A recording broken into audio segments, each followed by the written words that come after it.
Cabinet ministers, senior government officials, captains of industry, SEPAC director, members of the delivery unit, members of the media. Good afternoon. It is a great pleasure and honor once again to engrave our commitment to His Majesty's vision of moving this country to the ranks excuse me, of the first world with this launch of a delivery unit for the post-COVID-19 recovery plan unveiled last week. The economic recovery plan is an aggressive map that seeks to achieve a quick and sustainable turnaround for our economy, adversely affected by the impact of COVID-19 and other global economic shocks. It is premised on resuscitating the economy and putting an action plan to the government's strategic roadmap 2019-2022. At the beginning of the year, no one predicted that the kingdom would be in the middle of the unprecedented storm of COVID-19, whose effects have been felt across the world. However, this is a reality we are faced with, and we have no other option but to systematically and vigorously redesign our route to economic growth. The delivery unit we are launching today, to be coordinated by Eswatini Economic Policy Analysis Research Center, SEPAC, is mandated to drive the implementation of all projects articulated in the Economic Recovery Plan. It will further accelerate development strategies for small and medium enterprises to ensure they are an integral part of the recovery plan. More importantly, the unit is tasked with the responsibility of removing all barriers that may derail the implementation of the plan and ensure that these earmarked projects take off the ground and succeed. This unit has been set up to directly report to an investment committee made up of cabinet ministers from the identified key growth sectors. It is led by the Minister of Commerce, Industry and Trade. Other members of the committee are Mr. Victor Numalo, who represents government, Mr. Nati Dlamini, representing Business Eswatini, Mrs. Tuli Dladla from the Federation of Eswatini Business Community, Mr. Begi Mazia from the Youth Enterprise Fund, and Mr. Sitofeni Kininza, who is responsible for the key enablers section. The delivery unit is part of deliverables for the formation of a state business relations forum that seeks to ensure regular structured information exchange between the state and business to improve the participation of the private sector in economic development. May I affirm government's commitment to seeing the economic recovery plan achieving its intended objective of reviving our economy. The formation of a delivery unit is an important step in facilitating the successful and implementation of this plan and meeting our economic targets. This should not be just another good document on paper, but a practical map and a living and evolving document that directs us to Vision 2022 and beyond. We are forging ahead with the objective of allowing our economy to be private sector led in order to achieve sustained economic growth, create jobs and create wealth. According to the African Development Bank's Independent Development Evaluation Report 2016, a stronger private sector leads not only to increased economic opportunities, but more job creation and increased revenues for governments to meet the needs and aspirations of their citizens, including the most vulnerable. It is for this reason that this post-COVID-19 recovery plan has taken a private sector-led approach. This will undoubtedly boost the Eswatini economy, which has in the past heavily relied on government. There exists enough global evidence that the active participation and involvement of the private sector in national development provides a strong base from where most economies worldwide have achieved success. This plan is deliberately designed to create abundant opportunities for the different components of the economy, particularly micro, small, medium enterprises, youth, and women. It fully recognizes the importance of fully involving small and medium enterprises, women, and our youth in our development drive. It is the duty of this delivery unit to ensure that women, the youth, and the small and medium business sector are fully involved in these projects by utilizing their entrepreneurial skills, innovative and creative abilities. Government remains committed to reviving the country's economy to ensure it works for everyone, and it remains steadfast and vigilant even in the midst of storms. It now gives me pleasure on behalf of His Majesty's government to declare the delivery unit officially launched. Siyabonga.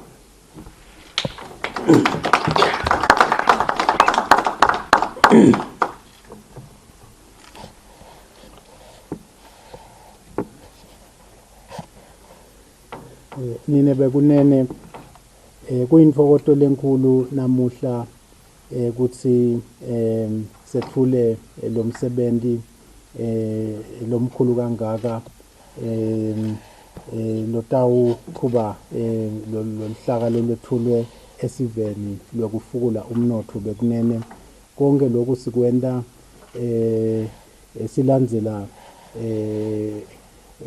buholi noma ke kwelulekwa yimbube yemhlaba silo semhlaba ngeliphupho la 2022 la khona imbube yemhlaba yathi sive semaswati live laseswatini kumele ukuthi libalelwe kulama amanye emave lasasetulu lasesigabeni lesithuthukile kakhulu masifika eminyakeni wa 2022 loluhlaka ke bekunene lesithulile esiveni lumqoka kakhulu kuthuthukisa umnotho lumqoka kakhulu nekwakha emathuba emsebenzi eveni luphindze futhi lutawusita kakhulu ukuthi nahulumende abe netimali ngoba uma lamabhizinisi lawa lethulwe esiveni aqala kusebenta atawukhona ukuthi akhiphe imithelo letawube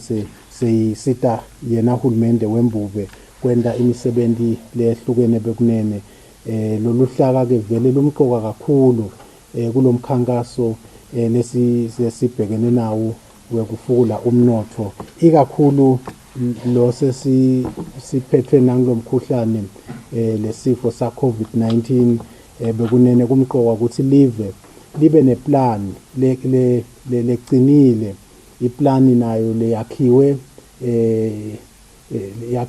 live lonke bekunene njengoba nje sethulile esiveni evikini leliphelile namuhla ke bekunene sethula libandla selibekwe ngidimvuna tembuso lelitabe liholwa indvuna lebuke litiko la commerce industry and trade kuthi libe nguye sihlalo waleli bandla bekunene umsebenzi walo ke lomkhulu kutaba ukuthi loluhla lolwethula esiveni evikini leliphelile luyaphumelela ngato tonke tindlela lutawufaka ekhatsi luhlangothi lolutabe lubuke imisebenzi yakahulumende ema-government projects, iphindze futhi lubuke emabhizinisi, kube nalabatawubuka bosomabhizinisi labancane, bese-ke sekuba nalabatabe babuke nje ukuthi le mihibe lekhona emkhathini wahulumende nabo besemabhizinisi letingibe letihlala tikhona bekunene sonke lestatiko sitincoba njani, sitikhweshisa njani ukuze ukuthi lo msebenzi lomkhulu kangaka lowethulwe eveni ube impumelelo. So sitowethula lokho bekunene esiveni lelibandla leli silifisela-ke kusebenta lokuhle nekuthi libambiseke, libanjiswe ngibo bonke labakahulumende, liphindze futhi libanjiswe nangibo labasebenta kutemabhizinisi, ngoba lo msebenzi lona njengoba sive sati wekufukula umnotho, hulumende uthethe isinqumo sekuthi labata kumele bahambe kakhulu embili kuqhuba lohlelo lokufukula umnotho, akube ngibovele laba bosomabhizinisi bekunene hulumende umsebenzi wakhe lomkhulu ukuthi ende ukuthi kube lula ukuthi letinkampane nalamabhizinisi lacalako nalamabhizinisi lasavela khona sebente eveni akuthole kulula kusebenta, ngoba sikholelwa ukuthi ngibo laba bosomabhizinisi labatawakhe emathuba emsebenzi, ngibo labatawuthi nase basebenta tinkampani tabo tikhula naletinsha tinkampani ticalwa tikhipha umthelo, loyo mthelo loyo utawuthuthukisa lelive usite nahulumende bekunene kwakheke nemathuba emisebenzi. Sithi-ke bekunene namuhla lelibandla lesilethulako lifaka ekhathi lomelele secretary to cabinet Vita Nxumalo, yena kutabe alida noma ke abuke asebenza nabo PS laba labatawuthinzeka kuloluhla lesibethule siveni, bese ke kuba na Makethuli Dladla, yena kutaba abuke kakhulu bosomabhizinisi labancane bekunene, bese ke kuba naBheki Maziya, yena ke utabe abuke insha kubuka nje ukuthi isitakala kanjani, bese ke kuba nababa Stephen Gininza, lo utaba abuke yena loluhlangothi lolutabe lusebenza nje kususa tonke letingibe letikhona letingabanga ukuthi lo msebenzi ungabi impumelelo. So mkhulu kakhulu lo msebenzi bekunene libandla lelithweswa wona, sitabe sibuke lona vele ukuthi lo msebenzi lo wethulwe siveni wekufukula umnotho vele liwusebente ukuthi ube impumelelo bekunene, ngoba lithemba lethu sonke silive silibekela kulo msebenzi lona, ngoba njengoba sathi bekunene ukuthi imbube yemhlaba nga-2018 ibeke emabandla lahlukahlukene yawathuma ukuthi akasebente ikakhulu kuvusa nekufukula umnotho welive, meaning-ke imisebenzi kangwane lesiyisebentako ibandi, kodwa lomkhulu kakhulu silo semhlaba lesathi emaswati akasiwasebente lamabandla ngekwehlukana kwawo awusebente kufukula umnotho ukuze kuthi liphupho la 2022 libe impumelelo bekunene. Siyakholelwa ukuthi kutawendeka lokhu, singaze sijabhise emakhosi, sivele sifake amandla ngetigaba tethu letahlukahlukene, simema nje ukuthi cishe vele umhlaba wonke vele usukume siusekele lo msebenzi bekunene, sendele ukuthi uze ube impumelelo.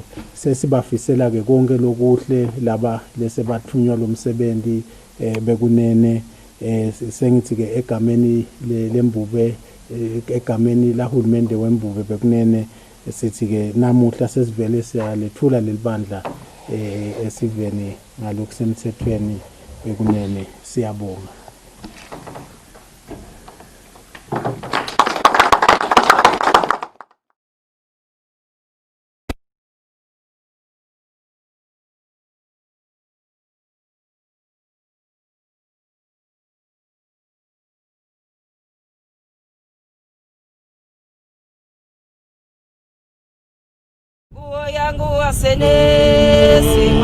Sinvusele maswati lamahle kanye nabo bonke abazalwane eveni laseswatini. Igama lami ngingayandazwane Health Promotions Officer walohlelo lolushasha lolubitwa ngekuthi yi-Faith and Community Initiative kafishane FCI. Njengoba sisho sobe sikhuluma ngokusebenzisana nebandla bafundisi ngisho njalo namabandla anebantu akhiwa abantu lebafikayo lebangela lamaswati lesikhuluma ngalo and kuyindlela asengiphilile mina asizange ngisho kanye ndakunika nje good example sibachela sabayekela amaphilisi namhla ukuthatha indvodza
all I think protocol observed. Mine is a brief one, Your Excellency and your team, is that we, first and foremost, we want to thank you for having the vision to see that we should be engaging in such an initiative. It is very common that when things are abnormal as they are in society and in economics that we are facing, we all know that the economy is down for various reasons, obviously being driven by COVID, the pandemic. We, Your Excellency, in business, because in your opening speech, you did state clearly that government, what he has played or she has played over years and years, which is central to operations and business, has to change. And who has to take center stage? It is private sector. Private sector has been operating from a distance. It's time that we actually take center stage. If you look into all numbers, whether from, I think, Minister of Finance was speaking on ADB matters and others, and yourself, I think, Your Excellency, that has changed. And times like this are not disparate times that we sit back and sikhale ukuthi aw sendanjani. What we have seen, Your Excellency, and I'm speaking from experience, these are opportunities for the country to actually explore. When we opened one of our structures, Your Excellency, in Malkens, which is Malkens Square, a 1.4 billion structure, we made it clear that people are sitting in various boardrooms discussing, how to cut down numbers of jobs, discussing how to cut down, capital investments, discussing how to. We did not do that. We said, how can you make the most out of this? It is the attitude that matters when things are like this. And I keep saying, Your Excellency and Cabinet, that it is not sometimes, and I know we have all variables that we have in the document that speak of access to finance, that speak to technology, that speaks to people. What is actually extremely important in actually turning this economy, it is the mindset, it is the way we think, it is the believing that is possible. All of us are tired of the story that says, the reason why Africa has all the resources, but we are not there where we should be. And when you follow, the reason is one, we just don't have the right mindset, which is execution and others. Your Excellency, you mentioned something extremely important to say we cannot afford to fail emakhosi lakphumele nelibandla lakho nathi. This task, if we have the right mindset, we are going to achieve this, if not better. So the mindset, the beginning one, says what is going on currently it is to say, here is an opportunity. Those of you who follow, for instance, news globally, you look at Tesla, and I'm assuming all of you know who Tesla is. You look at Apple. Apple yesterday touched for the first time market value of $2 trillion. The stock has doubled since March. And you ask yourself and say, in times like this, how do you achieve this? They have. Since March. We all know that March, I think, this was a time, Your Excellency, when COVID started, if I remember. And what can stop us doing this? I'm just asking, Your Excellency, through our team, yourselves, that change of mindset. Let's come with an attitude that it's doable. I always say, when Obama said, yes, we can, there's so much into that statement. Trump may not have that statement, but that's another story for another day. But that's what we have. Yes, we can. Welcome to Your Excellency, and we're going to make you proud with cabinet and the entire team. Thank you very much. Thanks, Minister. Thank you. Excellency, with your permission, I can allow the media to ask no questions.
You are watching Eswatini TV, Sibuko Semaswati.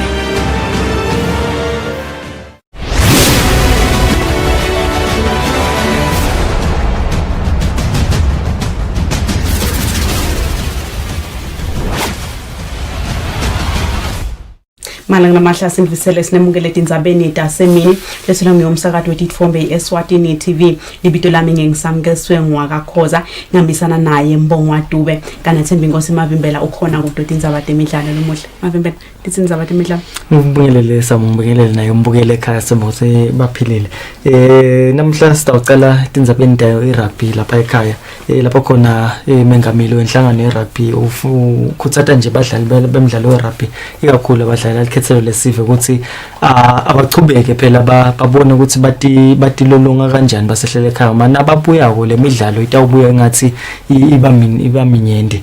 Siphume ke sihambe siye ngephandle kwelive siyobuka khona tindzaba tebhola ngephandle ngiyo i-UEFA Champions League lengizaba mlonyeni kulamalanga nalicembu leBayern likhonile ukuthi lincube umdlalo wayo ne-Lyon lesokulenda ukuthi lihambe lodlala emancamo. Siyabonga kakhulu Mavimbela. Manje namahle tindzaba temidlalo tathola nasisifikile sona sikhathi sato. Induna yetempilo lezinkosi ithi live laseSwatini tazuza kakhulu ngekufika kwabodokotela abalishumi nemfica labachamka eveni leCuba. Labodokotela batawusita live ehlangothini elifaka ekhathi isifo sashukela kanye nasenhlitiyweni ngetifeni kuletinye. Induna beyikhuluma emcimbini wesidlo sakusihla nayo emukela labodokotela lokubanjele hotel Real Villas eZulwini. Litiko letempilo lemukele bodokotela labalishumi nemfica 19 labafika kuleli kutobambisa basite eMaswati ngebuciko kutempilo lokufaka ekhathi kulapha tifo letibucayi letifaka ekhathi sifo sashukela sifo senhlitiyo naletinye. Labodokotela bafika nje live libhekene nekwenyuka kwetinombolo tebantu labatholakala nemkhuhlane we-COVID-19 kanjalo nelinani elisetulu labasishiyako emhlabeni ngenxa yalomkhuhlane.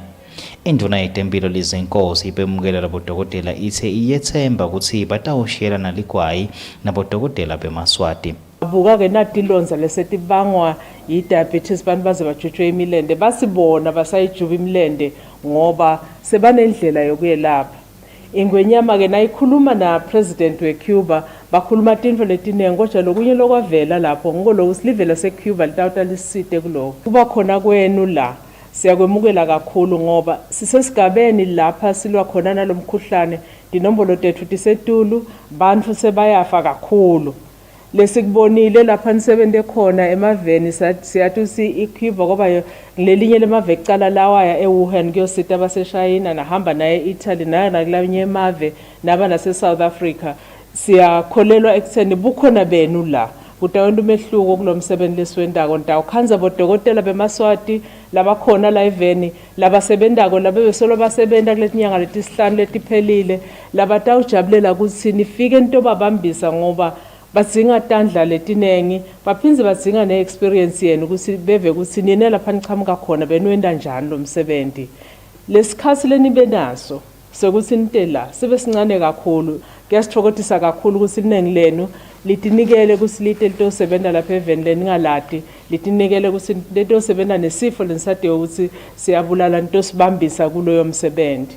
Lokunye lokungimangalisile ukuthi nangibuka la bengicabanga ukuthi batasilethela abodokotela basebancane labasanza kutrainer kodwa ngiyabona lapho sibasilethele incumbi yabodokotela bomkantshubovu labatiko lapha basuka khona labatiko ngemsebenzi lebawendako kusho ukuthi la kule room lapha sikhona khona kugcwele i-experience lenengi lapha eMaswati atakhona kufunza khona.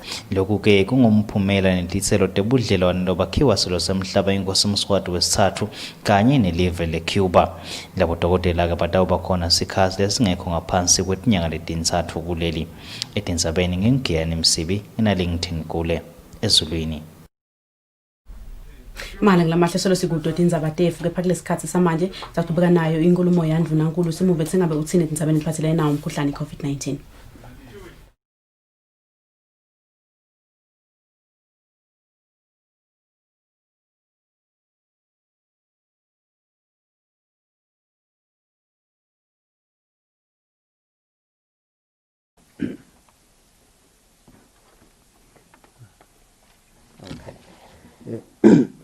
Following the decision to reopen schools on the 6th of July 2020, government has continued to monitor the safety of schools in the midst of the COVID-19 pandemic and implement stringent mitigation strategies. The situation analysis emanating from these inspections indicate that schools are by and large a safe place for learning and for learning even at this time of COVID-19 pandemic. Preventative measures such as screening, wearing of face masks, cleaning, using disinfectants, regular washing of hands and continuous learning about COVID-19 are implemented on a daily basis in schools. In addition, Government is providing meals for learners within the confines of the COVID-19 regulations and guidelines to minimize risk transmission. The Ministries of Health and Education are working closely with schools and have developed tools, operation procedures, guidelines on how schools can cope and continue operating under the prevailing COVID-19 situation. Continuous training is being conducted for all stakeholders to increase safety in schools. Health teams have been deployed in all 4 regions to monitor and attend to all schools' concerns with regards to the pandemic, and a national schools health team which consists of doctors in place to assist all schools. In view of the current stable situation as observed with the Form 5 and completing classes at tertiary institutions, government has decided to open more levels with effect from Monday, the 24th of August 2020. The phases will be as follows.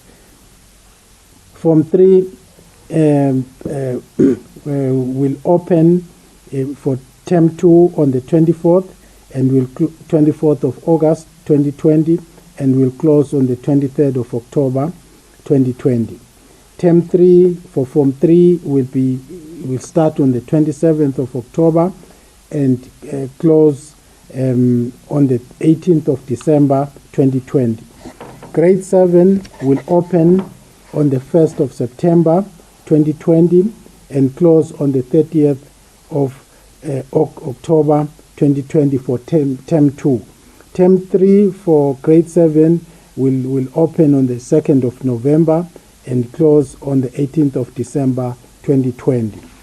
The return of learners on these dates will give them adequate time to prepare for their examinations, whose dates will be announced by the Examination Council of Eswatini in due course. Similarly, more levels at tertiary institutions will be allowed to return to class and resume face-to-face instructional learning from Monday, the 24th of August 2020. They are as follows. Second year students to finish content and practical subjects 24th of August to the 4th of September 2020. First year students to finish content and practical subjects on the 14th of September to the 25th of September 2020. The new academic year 2020-2021 for tertiary institutions begins on the 5th of October 2020. It is worth noting that tertiary institutions are similarly inspected to ensure that they comply with safety precautionary measures and guidelines for COVID-19 prevention and control. The tertiary institutions will adopt blended learning, that is face-to-face and e-learning approaches, in order to avoid huge gatherings and congestion in classes. We appeal to internet service providers to offer reasonable internet rates to enable students to cope with this learning approach. It is, however, disheartening to learn from the situational reports that a noticeable number of learners have not returned to school, mainly due to pregnancy. Other learners have taken illegal and informal jobs. We kindly encourage these learners to prioritize their education. It is no secret that education provides a strong foundation for a better and successful future for themselves, communities, and the kingdom. The school environment will provide a safety net for students to refrain from immoral and illegal activities. Government recognizes that education remains critical to the realization of our development objectives as a country. We will therefore continue to prioritize education and closely monitor the situation in schools and tertiary institutions to ensure safety of both learners and teachers.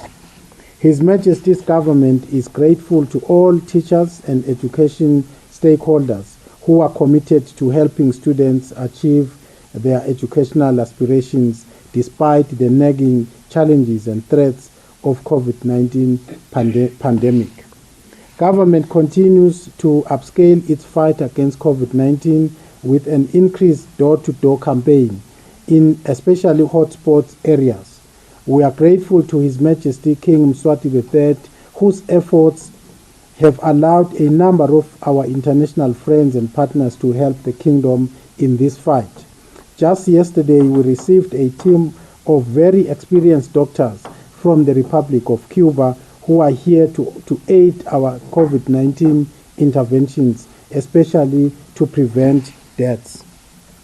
We are proud that our current health teams consist of 12 newly graduated Eswatini doctors who returned late last year from different countries such as South Africa, Russia, and Ukraine.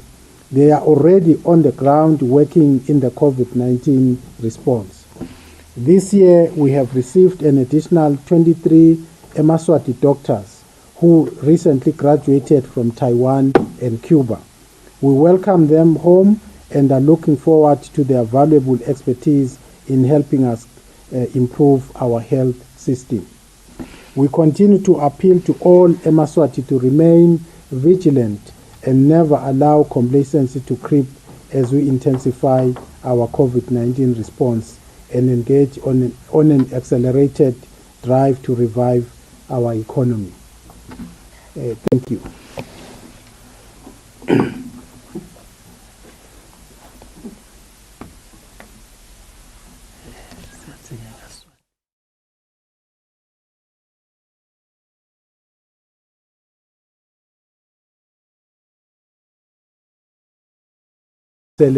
bekunene kulandzela kutsi tikolwa tivulwe hulumende amemetele kuvula kwetikolwa mhla ka-6 July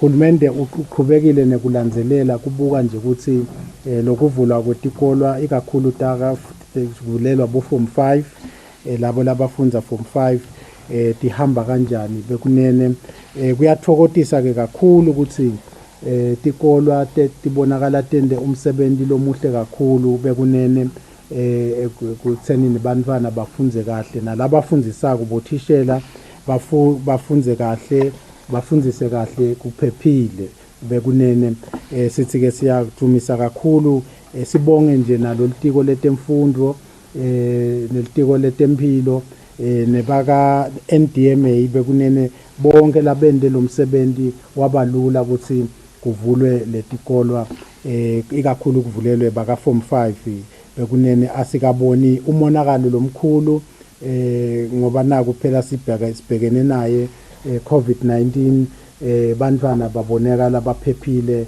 etikolweni lesingakusho ke bekunene ukuthi kuliqiniso ukuthi bantwana uma basetikolweni basuke baphephile basetandleni letithokomele titandleni tabothishela sithi ke lokho bekunene siyakubonga kakhulu sibonge ke nelitiko letempilo ukuthi vele lwakhiphile emabandla lehlukene cishe tifundza tonke takangwane kuyobuka nje lesimo etikolweni ukuthi siqhubeka kanjani ngesizathu ke bekunene sekwekuthi lo msebenzi uhambe kahle kakhulu kusukela mhla ka-6 July tivula tikolwa kuvulelwa labo labafundza form 5 bekunene nalabo laba sebaphothula emakolishi ema-universities sekuhulumende sobone kukuhle ukuthi kusale kuvulelwa lamanye ama-classes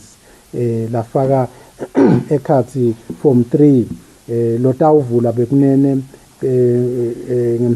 mhla ka-24 August 2020 ngethemba yokuqala bese ke uvala mhla ka-23 October 2020 ithemu yesithathu ya form 3 itawuvula mhla ka-27 October ivale mhla ka-18 December bese ke kuphinde kuvula standard 5 grade 7 yena ke utawuvula mhla ka-1 September kuthemu yesibili aphindze avale mhla ka-30 October kuyo ithemu yesibili ithemu ke yesithathu bekunene ya grade 7 ivula mhla ka 2 November bese ivala mhla ka 18 December bekunene.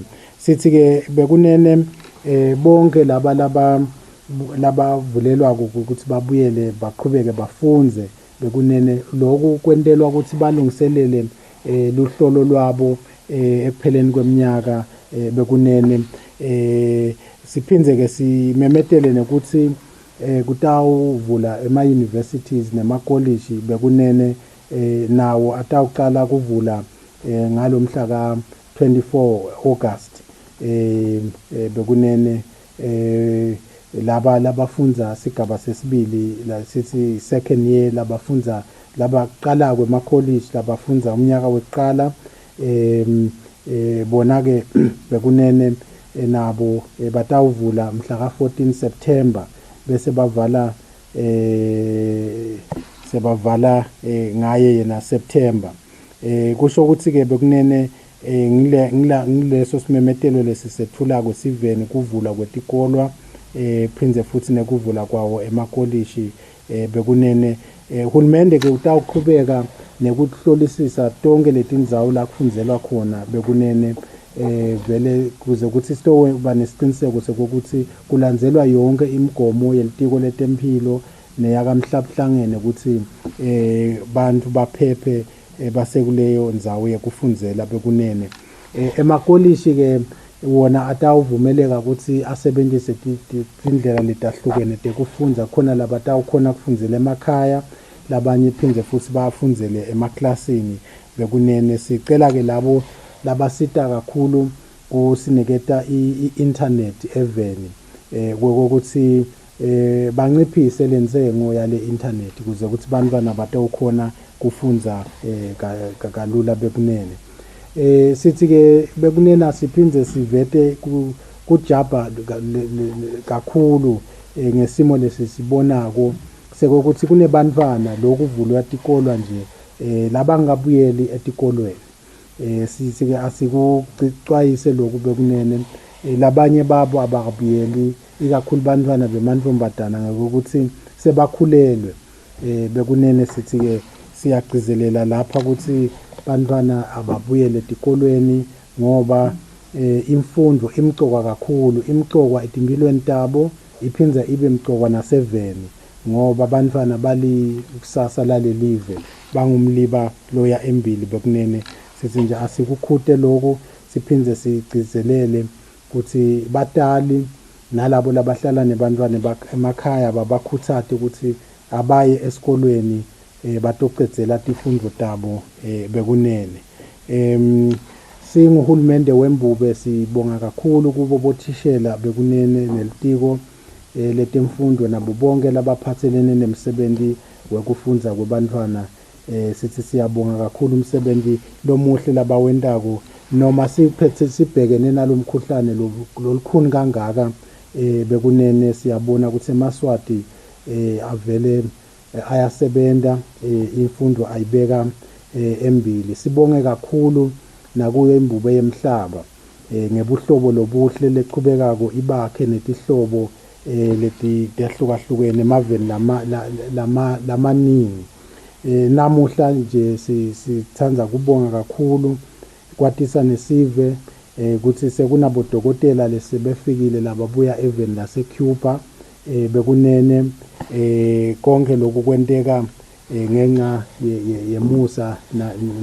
nangabo ubuhlobo lobuhle lobakhiwa ngiso silo semhlaba nemave lesidlelelana nawo silive laseSwatini siphindze semukele bekunene bantwana beMaswati lasebaphothulile budokotela lababuya emaveni lahlukene eTaiwan nakhona eCuba bekunene naseveni lase Ukraine kuthi nabo siyabamukela bekunene sebabuye ekhaya ukuthi batawuvele bangene basebenze bangene enzimeni sisalwa nalomkhuhlane wa COVID-19 bekunene sinxusa ke onke eMaswati ukuthi asivele sichubeke silwe nalesifo sa COVID-19 silandzele yonke imigomo lebekiwe litiko letempilo bekunene sihlale emakhaya ungahambi nangabe kude isidingo sekuthi uhambe ekhaya uhlale ekhaya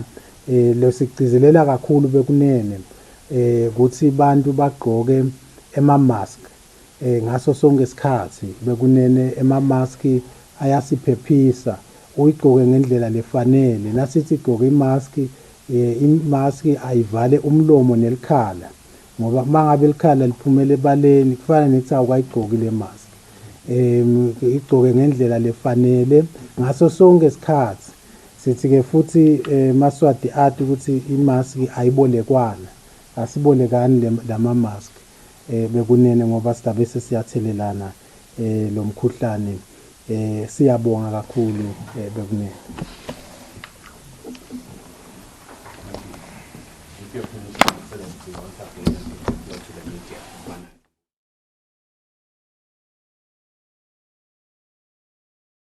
Mana ngamahle ngiyenduna ngulo live laseSwatini Ambrose Dlamini siyachubeka ke nato tindzaba tethu.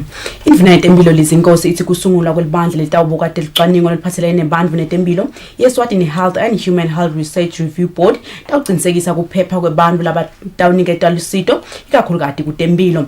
Induna beyikhuluma naye etfula lelibandla ezulwini.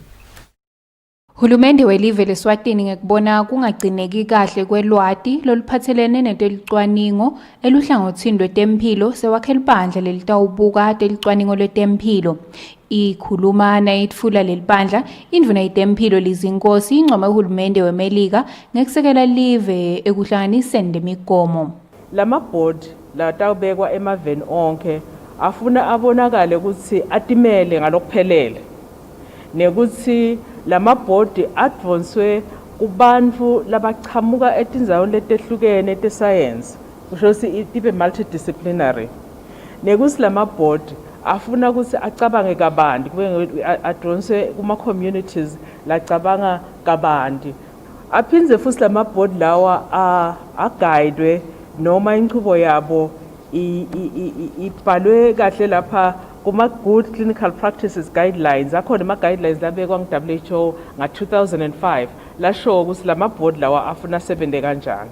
Litiko ke letempilo kule minyaka lephelile beyisolo lisupporta le board kodwa ke siyabona lokuthi kwendwe lolicwaningo loluphathelene nebantu netimpilo tebantu litsinza imitimba yebantu kungakude imithetho legadako bekwenda kusho ukuthi bantu bangavikelekeki kahle labo laba volunteer kuba khona kulolo cwaningo nale information nalo lwati lolusukako nalo belingavikeleki kahle. Lisa Peterson loncuselele eMelika kuleli lobeka ngenele lo mhlangano ngetebuchwephesha uthi de bantu labatinikelako kusendiwa licwaningo phecelede ema-human subject kufanele nawo abekwe embili avikeleke. Peterson uthi kuba khona weligciwane le-corona kudzinga ukuthi tindlela telicwaningo tisheshiswe kakhulu futhi tibe ngiletiliciniso ngekulandzelela imigomo lebekiwe. We need ethical research and human subjects protections now more than ever. Sihlalo wale body Dr. Rudolph Mazia uthi tele libandla litawusebenta ngekwethembeka nangekudimisela. Lisekela lasihlalo nguprofessor Nonhlanhla Sukati kanti ke leli bandla linemalunga langu-12 lachamuka etinhlangothini letehlukene. Tindzabeni kubika sondomlangeni titfombe kumuzi mkhonta ezulwini. Emalunga eParliament athi lehhovisi leliphindlandvunankulu kufanele liphakamise tinyawo ekuqinisekiseni ukuthi tiyakhuphuka tinombolo tebantu labakhubatekile labatfola imbasha lebuya kuhulumende kumanje nemali itfolwa bantfu labangu-5,000 kubantfu labangetulu kwa-167,000 labakhubatekile lapha eveni. Lamalunga eParliament bekakhuluma nakuhleli libandla lelibuke kusebenta kwemali yahulumende iPublic Accounts Committee. Leli komiti likhale ngekuthi tindzaba tebantfu labakhubatekile ngathi atinakeki kahle. Ngitawutsi mina livele nyalo alibanaki baningi solo sangena kwasolo kwakhulunywa kanye kwathiwa 20 alibanaki leli verse nebantu labakhubatekile abaningi leli vele akithi. Bengajabulana ngabe angasibekela kahle lokho ukuthi in terms of the office la disability is it well structured likahle yini noma kune gap yokuthi nale staffing sengaka konke lokubhalwe kudzingwa ngile act is still not in place ngambekise nje yanga 2018 kufuneka kube nabo council kufuneka kube ne staff. How many staff members are there kuleli office? Mapalane lomkhulu kuleli hovisi leliphindla ndvunankulu Makhosini Mndawe uthi batayilungisa indzaba yebantfu labakhubatekile. Kuyatshengisa silevela nenhlitweni kuyangitshengisa nokuthi uma sibuya lana kubahlonishwa sibuya nawo ema regulations la khuluma nge-disability atawendlula ngespeed ngoba lento ila enhlitweni ngoba sikhuluma info lebathinzayo bahlonishwa ithinza nalama constituencies labasuka kiwo lena siyawathatha vele sidawabeka abe priority ama-disability apha sesizekile nje hayi singayijuba but njengokuvumelana nawo lokuthi kufanele siphuthume siyawathatha ama-comments abahlonishwayo siyawathatha onke sidawa-implementa sidayi-prioritize indzaba ye-disability sidawuletha umthetho udelana sidawudama-ke emhlonishwa lokuthi sikhulume naye e-finance naye e-planning ukuthi inombolo siyikhuphule ingabi ngile nombolo lengiyo nyalo leng-5,400 and something ikhuphuke nanayo. Ngakulokunye leli hovisi livumile ukuthi lide bantfu labayenele labasebenta tindzaba tebantfu labakhubatekile lithi selike labhalela litiko lelibuke kucasha tisebenti tembuso licela kucashwe bantfu kodvwa kusengakacashwa. Tindzabeni teSwatini TV kube Athemkosi Mavimbela eParliamente. Luhlelo lokusebenzisa tebuchwepheshe lokucutshwa likomiti lelibuka indzaba temfundzate ngaphansi kwelitiko letisebenti nenhlalakahle yato lekuvivinya labo labafake ticelo temfundzate wahulumende lusachubeka kahle kanti lokuvakele ngasihlalo libandla lemfundzate Stanley Dlamini ngesikhathi libandla lichubeka nekuvivinya labo labafake ticelo temfundzate. Likomiti lelibuke lihlelo lokubhadalela abantwana etikolweni ngaphansi kwelitiko letisebenti netenhlalakahle selicalile ngekukhulumisa abantwana labafaka ticelo tekubhadalela esikolweni. Ngekusho kwasihlalo waleli komiti Stanley Dlamini uthi namuhla kulilanga lekucala bavuke kukhulumisana nebantwana lababuye tinkhundleni letintathu lapha eveni. Litiko lenda umsebenzi okahle la labantwana ba-apply bebafaka tinombolo tabo tetincingo so bese babathumelela ke ma-SMS laba buta nje mbuto ukuthi usasidzinga scholarship noma usasidzingi nawo sidzinga udzinga luphi ihlobo le-scholarship kwesibili kwaba nendzaba yokuthi baphindze bathumele ama-messages lathi-ke sale niye tinkundleni tenu nganamalanga nawo nanawo lokusho ukuthi bekusebenta kakhulu ema-SMS.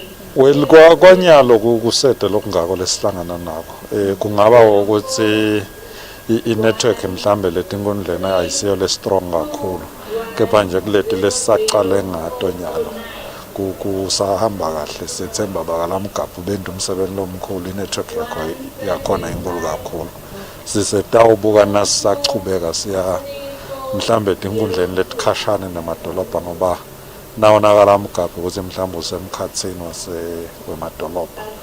Dlamini uvetile ukuthi kule ndlela lensha yokusebenzisa tebuchwephesha kusede tinkinga lababhekene nato. Well, the program is going very well and in fact we are excited to have started first of all because it has been difficult to start but the progress is quite good. Yes, we have started as you said with Lamkapi. We'll be going to Lutze in terms of the virtual. But we're doing very well. Leli hlelo kubhekeke ukuthi lithathe tinyanga letimbili liphele makuphela inyanga yenyoni kulomnyaka. Etindzabeni kubikade Malanga Dlamini na Fabrice Musonera sisembabane.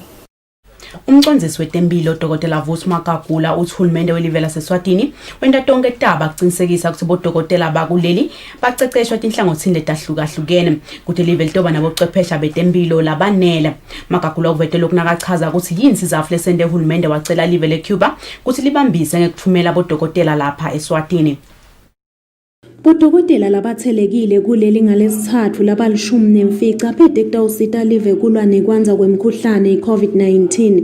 Umcondzisi etiko letempilo Vusi Makagula uthi noma live lisathekela lwati kulamanye amave kepha-ke liyabacecesha bodokotela bakuleli ukuthi babe bochwephesha etinhlangothini letehlukene kude kutawuncipha ukuthi live lifune lisito labodokotela ngaphandle. Ubasipeshalize ucabulule nje wonke nje lo high school ubobani ukuphase kahle ube nako konke. Bese uyahamba kuyofundzela first and foremost ufanele bengodokotela kuqala. Lokuqala nje general practitioner. lapho uphasile uqedile wendile internship usolungele vele kulapha abantu uyasebenza uyathola experience ngoku esikhuluma ngako nje ukuthola experience esikulashwa njani bese ke mbalo kubuyela esikolweni so uyowenda lokho sisiku-specialize so naso ubuya ke lapho sesizini so u-specialist u-medical specialist diningi letinhlangothi njengoba nabo baningi labafikile ngishito ukuthi kukhona lo buke endocrinology kukhona lebabuke critical care kukhona leba just nje general internist, we call it internist, lo dokotela lobuka ukugula o kuhlobita ukuthi physician or lo hlobo lolo nalamanye ke ama specialist naso sokuqedzile ke labo lokufunza usena kuphinza uqhubeke wende even kwedlula lapho so kumele akwane vele nje lo ngikhuluma nje ngalo ngiyabona 7 or 8 ubudokotela bangaphandle baya specialize. Endzabeni ukuthi bodokotela bangaphandle kwaleli bese babhadalwa imali leningi kunalabo bakulelive makakula kubeke kwacaca ukuthi lokho akusilo nani liqiniso. Lokuya kwendeke uyakhathi ukuthi kuyenda usibona babe nala ama benefits labo recruitment and retention nalamanye lesenda ke ngazi ukuthi kubonakala engathi asangedulu but igrade nje yafanana nanoma tikhula tinombolo tebantu labatfolakala nemkhuhlane iCovid-19 kuleli sithombe lesichaza kabanti ngemkhuhlane iCovid-19 emhlabeni wonke iWorld Data Map sikhombisa ukuthi live la Kangwane libekwe laba lesihlanu kumave eAfrika lakhona kuhlola umkhuhlane iCovid-19 kubantu labasigidzi. Etindzabeni Eswatini TV kubika Nelson Nhlangamandla eMbabane. Isikolo lesincane sakaHlathi sibetha moya primary sesicalile kwenta emalungiselelo ekuvulwa kwetikolo ngekufundisa abothishela abatali kanye nebafundi ngemkhuhlane iCovid-19. Njalo umkhulu walesikolo bekahlanganise abothishela abatali kanye nebafundi tobachazela kabanti ngalokubheka ukuthi bakwende ukuthi phephisa uma tikolo asetivuliwe. La umhlangano lobo ubanjwe indvuna elitiko letemfundvo Lady Howard Mabuza kanye nabothishela nhloko betikolo atemabanga laphansi evikini leliphelile sifundzeni saseshiselweni. Isikolo asibetha moya primary sesicalile kwenta emalungiselelo. Thishela nhloko walesikolo ajabu nontsikelelo Nkambule uthi isikolo sendlulisela timfundziso tekugwema lomkhuhlane weCovid-19. Kubatali bebafundzi kude batobambisa isikolo ekwenteni siciniseko ukuthi bafundzi balungele kuvulwa kwetikolo.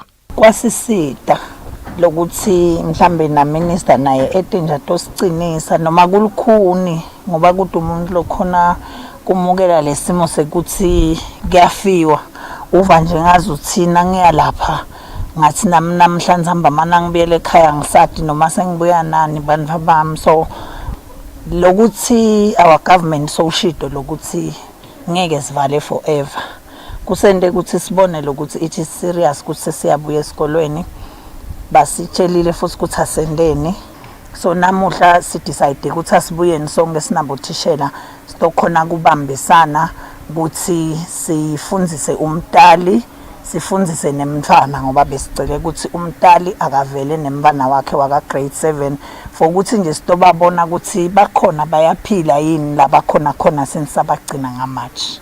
Akhulumela abatali bebafunzi Ntombika isemagele Dlamini ubongela itiko ngekuthi libeka kuphepha kwebafunzi embili ngekuthi lifundzise liphindze futhi lente bothishela nhloko babe yingcenye ekuthatheni tincumo ngekuvulwa kwetikolo kude bafunzi nabothishela batophepha emkhuhlaneni weCovid-19 nekuthi nje uhulumende athi atibuye emajokweni kuyafundziseka kuyemukeleka naloko mhlambe kungathi kucela kwaba lukhulu kodwa siyabonga kakhulu siyeva netinhlityo netingcondo nje sithi athamba ukungena kulomsebenzi lesesibhekene nawo nje lesekuthiwa asuthathe nale ubona nje lento asingana le lokutimisela kokulalela kwethu sibatali nje namhlanje basihledi la kukhulunywa siyabona lokuthi vele lento lena imcoka ukuthi sibambe ngetandla totimbili. Thishela nhloko walesikolo ajabu nontsikelelo Nkambule uthi sigodzi sakaHlathi simakhata kakhulu kungako bamantontolwane kwenta siciniseko ukuthi bafunzi bayadilandzela timiso tekugwema lomkhuhlane.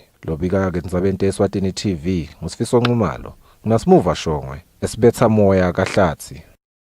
Eksitwa inkampani yahulumende lebuke kuthuthukisa tekulima eEswatini emalungu enhlangano yadwanga lebuhle benceka lebuke kakhulu kufiyata inkukhu tasemakhaya basimpilo tabo tithuthuke kakhulu njengoba sebaqalena lamanye emabhizinisi njengoba sebaqalene kukhona ukuthi bakhona ukudiphilisa lenhlangano isebenta ngetinkukhu tasemakhaya itichobosela ngendlela esimanje manje njengoba tatiwa ngele modern chicken. Lenhlangano buhle bencheka lefuya tinkukhu tasemakhaya yenkhundla yasesiphofaneni itithengisele sive kanye nemahotela yasungulwa ngeminyaka lophelile 2019. Bafuyi balenhlangano bathi lena nhlangano itishintshe kakhulu timpilo tabo njengoba nalokubhedfuka komkhuhlane iCovid-19 bayakhona ukuchubeka baphilise nemindeni yabo.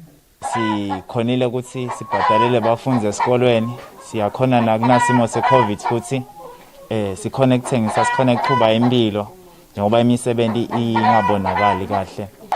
Ngikhonile ukuthi ngaJanuary ngibabhadalele balapha eNceka High School, so ngakhona ukubhadala, ngakhona nokubathengela nje i-uniform bangene nabo bafana njengalabanye abantwana.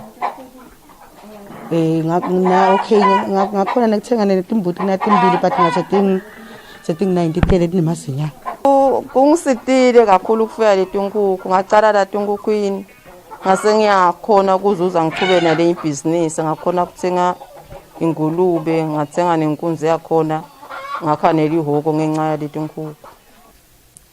Sihlalo wenhlangano yebuhle bencheka Sibongile Dlamini uthi tinkukhu tiyimpilo kanti ke ubonga kakhulu inkampani yahulumende lethuthukisa abalimi iEswatini kubathengela imishini yokufukamelisa emaqanza lokutonda ukuthi lenhlangano ikhona ukukhicita emanjwele ngesikali lesetulu ema-generators kubala kulokunye. Uthi iyinye inkukhu italela emaqanza la ngama-30 30 eggs. Leleti lokwenta ukuthi size sifuye tona. Tithi inkukhu leti sheshe tivuthwe and futhi tithi inkukhu leti khonako ukufaka inyama kunaleti letinye leti sifuya lemakhaya.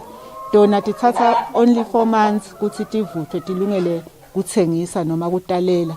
Kanti leti lemakhaya tithatha 6 months ngikhani ilungela ukuthi songayidla noma italele. Dlamini uthi bayinhlangano babuke ukuthi bagcine bathengisa emaqanza kanye nemanjwele nasebakhicite tinkukhu letinyenti letitobadalelela emaqanza.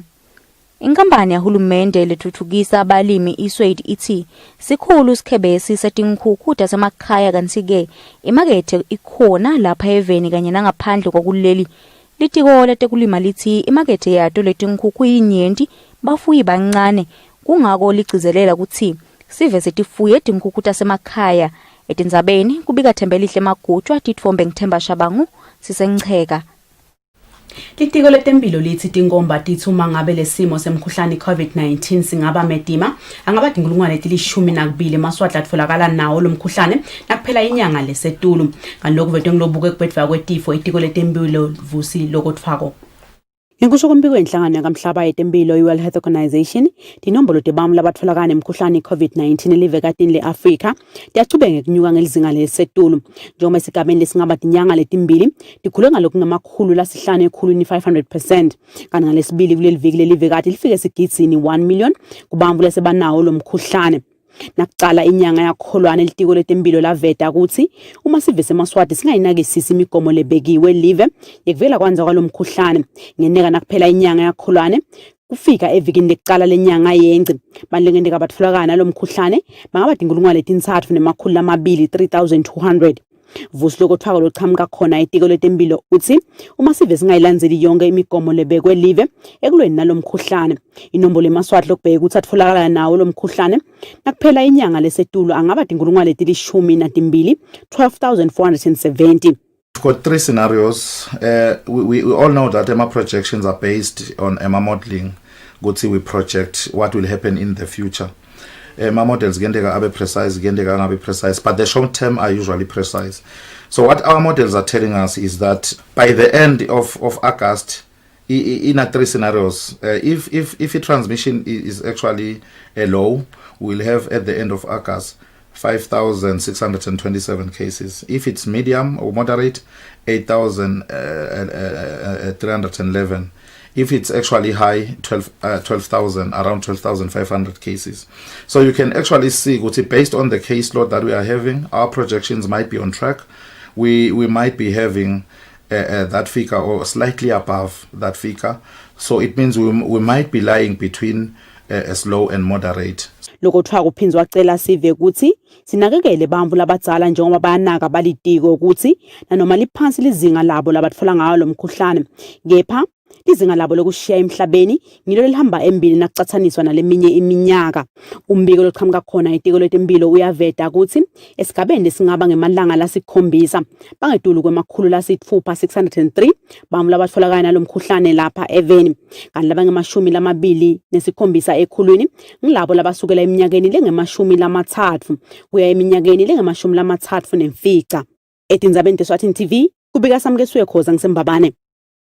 Luhlelo lisita abafuyi betingulube liyachubeka nekuniketa abafuyi lwati ngekwakha tindlu tingulube letihambisana neguquguquka kwesimo selitulu kanti lokuvakele ngalobukelo lihlelo xola ngamandla ngesikhathi bafundisa abafuyi betingulube basenhla nesifundza sakaho.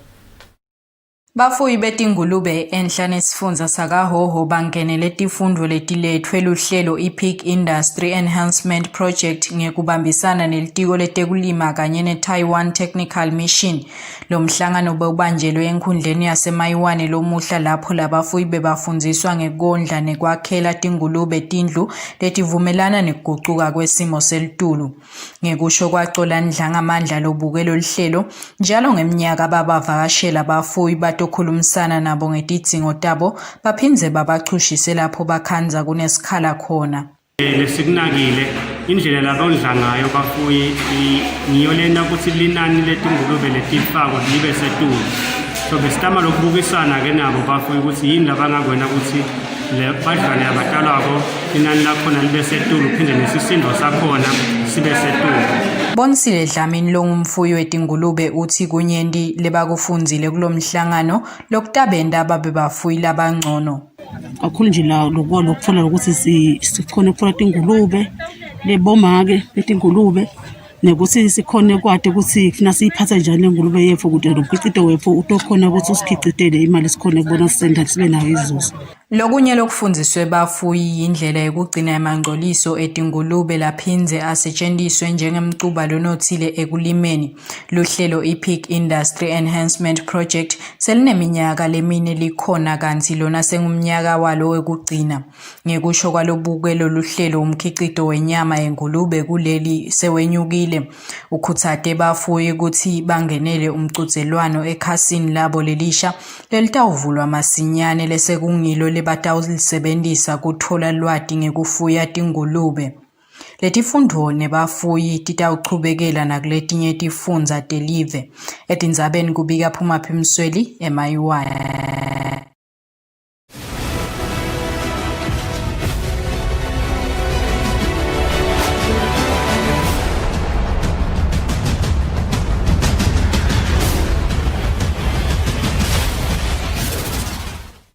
Simukeleke etindzabeni temidlalo ke mbukeli.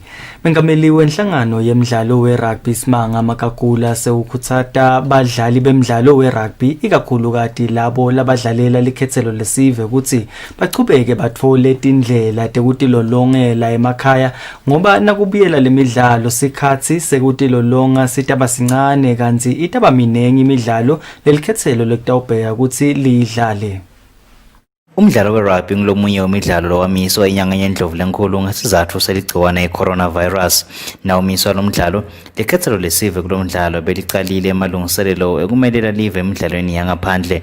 Mengameli walenhlangano yalo mdlalo Simanga Makakula ukhuthata abadlali ukuthi bachubeke batilolonga endlini kude ukuthi nayo ibuyela lemidlalo ibakhanze balungele. Nje ngakhuthata badlali be-rugby lapha kangwane ikakhulu be-national team yethu sizeze lapha sisumise umkhankaso ukuthi ngoba sisehlele emakhaya wonke umuntu asehlele ekhaya akachubeke phela atilolonge alungiselele umdlalo ukuthi naye ngabe uhulumende sekugcina kuhamba simo sekhona sesehlile lapha kangwane tekwethi setikali sibele simene singabe sokuthi sizawuqala lapha sizayojima sivele sichumuke silungisela lawo matashups lamancane sichubeke sidlale bekunene siyakhuthata nje kakhulu nabo baqeqeshi phela ukuthi nabo basesemakhaya abachubeke nabo batilolonge batilungiselele ukuthi bende siqiniseke ukuthi bayabalandelela nebadlali babo bonke labakhona noma kungasasiyi national team kuphela emaqembu wonke ethu lesinawo ukuthi badlali bayajima badlali bayatilolonga bayatilungiselela lapha nje sisukumisa umkhankaso ukuthi kakhulu kwanyalo sisabuke yona i-national team yethu ukuthi ayiqhubeke phela ijime sisemakhaya.